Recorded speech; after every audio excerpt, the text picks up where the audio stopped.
demonstration against the Hague NATO Summit 2025. We will start with our chant. Disband NATO! Disband NATO! Disband NATO! Disband NATO! Our first speech is September 23rd movement from Bulgaria. Hello comrades, we are here during the NATO Summit 2025 in Hague. We are here to resist the imperialist policy of the US imperialism. We are here to call for the dismiss of NATO, for destruction of this organization that was created to fight against the communism in the world, against the Soviet Union in the first place.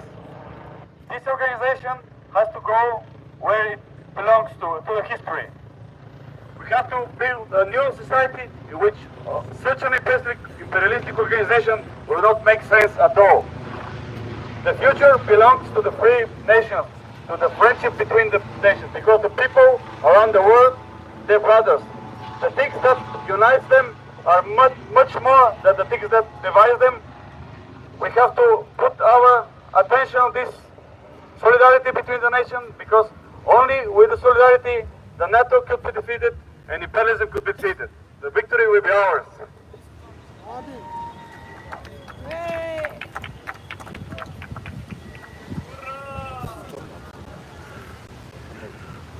Disband NATO! Disband NATO!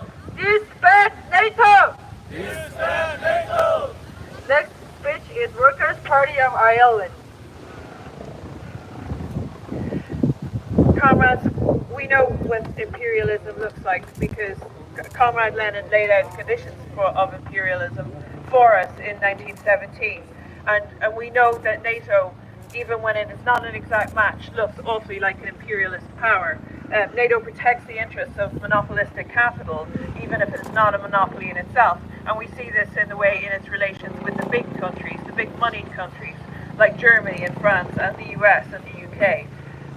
We know that NATO does not represent finance capital per se, but it's always aligned with the states that are dominated by financial oligarchies.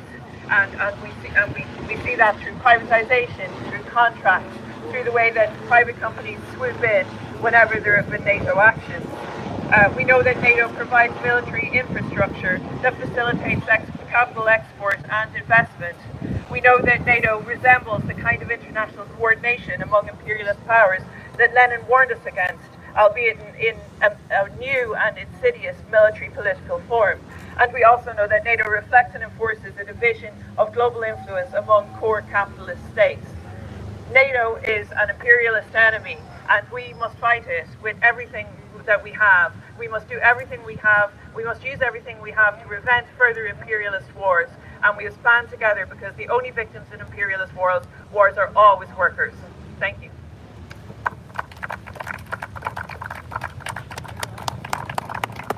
Thank you. Disband NATO! Disband NATO! Disband NATO! Disband NATO! The platform statement, which was announced last Saturday, will be announced again.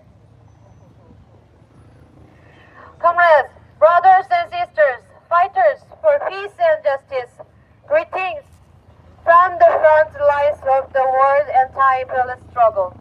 We gather here in the Hague, just a few kilometers from NATO's Joint First Command in Brussels, not as silent observers, but as resolute combatants in a war of liberation, not with bullets or bombs, but with trust, with unity, and with the collective power of the people.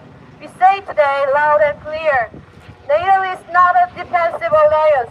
It is the armed wing of imperialism. It is the command center of World War III, and it must be dismantled. NATO's history is written in the blood of the oppressed.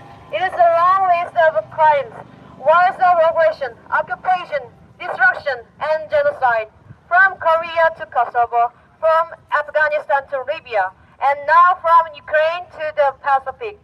NATO has left behind the trail of rubble, ashes, and mass graves. Let us remember Kosovo in 1999, when NATO bombed Yugoslavia for 78 days. Over 500 civilians were killed, thousands wounded, and entire cities reduced to ruin. Cluster bombs deplete uranium, and other banned weapons were used with impunity. The so-called humanitarian intervention was nothing but another imperialist invasion masked in liberal language. Let us remember Afghanistan, 20 years of NATO occupation, where over 170,000 people were killed, millions displaced, and a whole generation was condemned to life under bombs and drones. What did NATO leave behind? A broken country, a destroyed society, and a deep wound in the whole heart of West Asia. Let us remember Libya in 2011. NATO launched 7,500 airstrikes in just 5 months. Entire families were wiped out.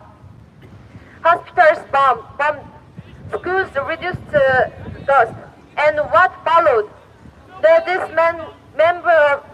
dismemberment of a nation, the theft of its resources, and the return of slave markets to Africa. That is NATO's legacy. And today, NATO is preparing for the next stage, its Pacific expansion, its war plan against China, the DPRK, and Russia. In 2024 alone, NATO staged massive military drills in the Pacific, RIMPAC, Pitch Black, Pacific Skies, Pacific Dragons. Make no mistakes, these are not defensive exercises. They are rehearsals for war. The war in Ukraine is not a tragic misunderstanding. It is the result of decades of NATO expansionism, of broken promises, military encirclement, and strategic provocation. The war continues today not because Russia wants it, but because NATO cannot survive without it. War is NATO's lifeblood. Comrades, Europe is not a victim. It is the launch pad. It is the NATO's forward base. Hundreds of US and NATO bases stretch across this continent like a castle. Tactical nuclear weapons are deployed in Italy, Germany, Belgium, the Netherlands, preparing for war that could destroy all of humanity. This is not defense. This is madness. NATO is the true threat to world peace. And that is why we say, disband NATO. Dismantle every NATO military base and every occupation. This is a global fight. Our struggle is one with the peoples of Palestine, with the resistance in Lebanon, with the people of Syria, Iraq, Venezuela, and Cuba. Every nation that has stood against the US and NATO domination.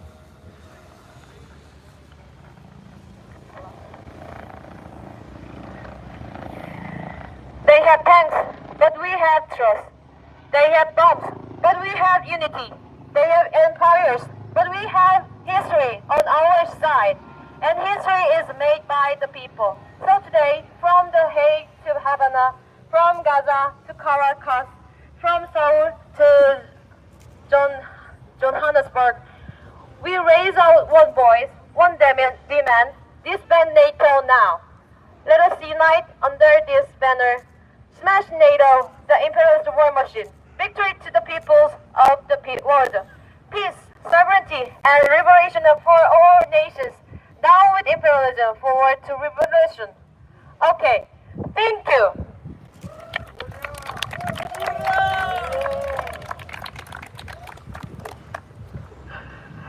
Disband NATO!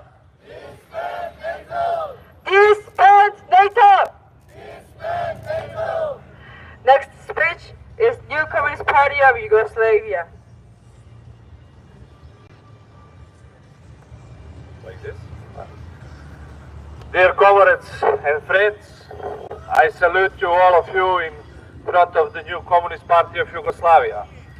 It's very important that we're gathering here to send message solidarity with all people in the world who fight against the imperialism, against the NATO. It's very important that we send this message in the day and the city when they organized new NATO summit. What does it mean? That means that they want to make a new plan how they can conquer the new sovereignty and free country. They don't want to that exist socialist, anti-imperialist and sovereignist countries. It's very important that we send message solidarity with all of people of the world who fight against the NATO, against the imperialism. NATO is the only one tool of the imperialism. Also, they use the sanctions. They want to bring the sanctions to some countries, and they after the very long time, after the economical sanctions, after that they want to destroy this country with war. Experience of my country teach us it. And also this is very important that for this place with solidarity with the people from Cuba, Venezuela, Nicaragua, also with people of Russia who fought against the NATO in Ukraine, also with the people in Palestine, people in Iran, and in every corner of the world that people fight, like in Yemen, with NATO and Western imperialism. Also in our region, in the Balkan region, the main problem is the NATO. NATO occupied our countries and they control the process and political process in our countries. They led the policies divided and conquer. And they want to control every process in our countries. That is our main goal, that we gathering all progressive forces, that we need to know that we need to first destroy the Western imperialism and their main tools, NATO pact. Solidarity with the people, long live anti-imperialist struggle, long live anti-NATO struggle, long live.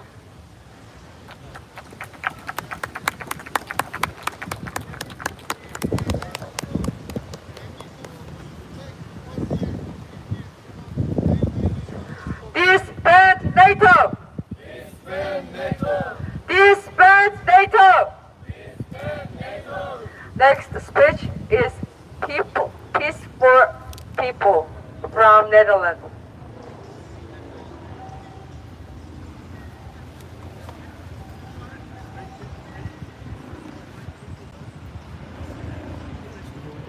There is, certainly in the Netherlands, an awareness of political texts and actions that are not in the interest of the. There is, certainly in the Netherlands, an awareness of political facts and actions that are not in the interest of the population, the voters, but are in the interest of the system, which has a different self-interest. The awareness of the link with the economic and labor story is unfortunately far away for most Dutch citizens. And the greater alertness with regard to what is going on regarding various subjects as the current warmongering, restrictions of freedom, restrictions of privacy, etc., is seen more by the political right, where class consciousness is generally lacking. A book like When Marx Was Still in Fashion, recently written by Professor Kees van der Pijl, for example, should be translated into English in order to create more awareness and historical consciousness. We must look for these kinds of paths, which are necessary in our struggle to connect knowledge and practice. Thank you, comrades.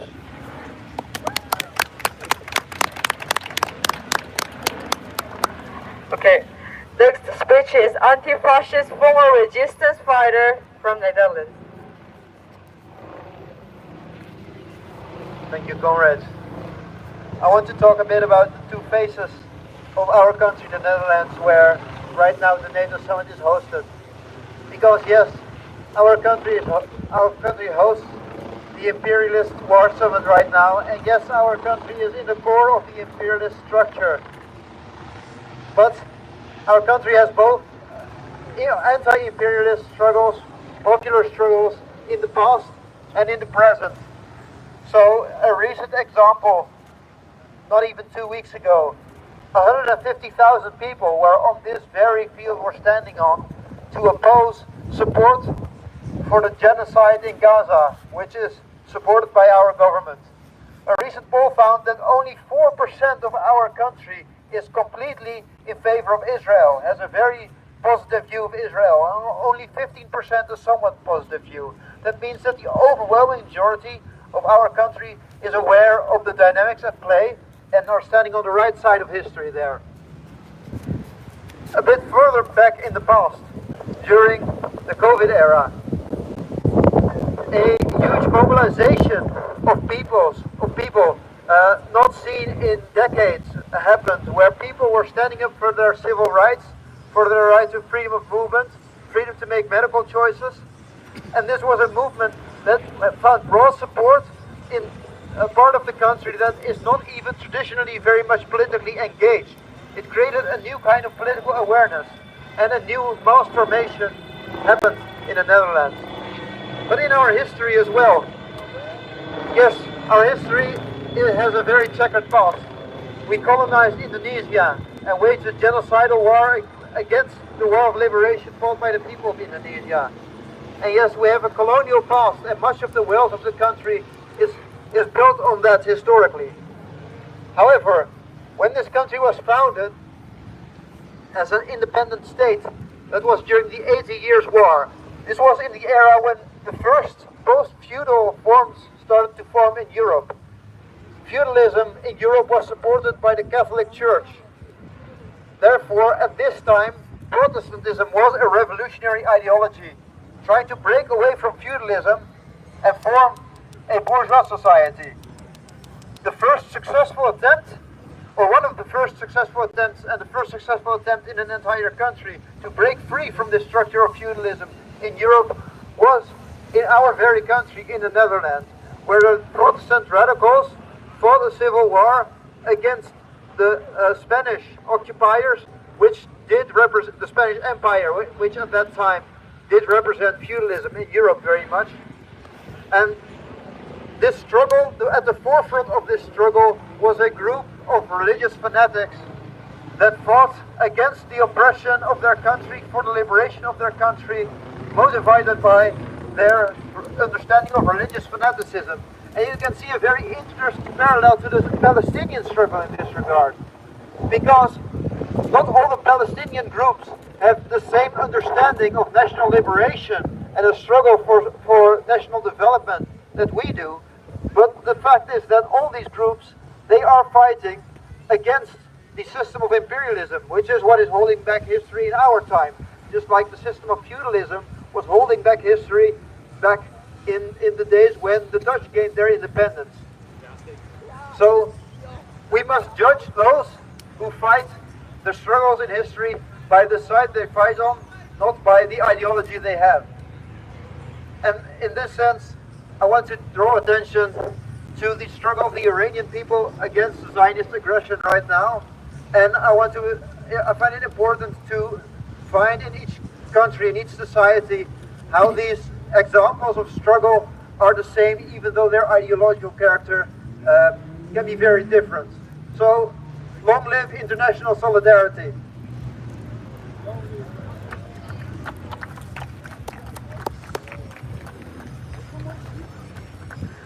Disband NATO! Disband NATO! Disband NATO! Disband NATO!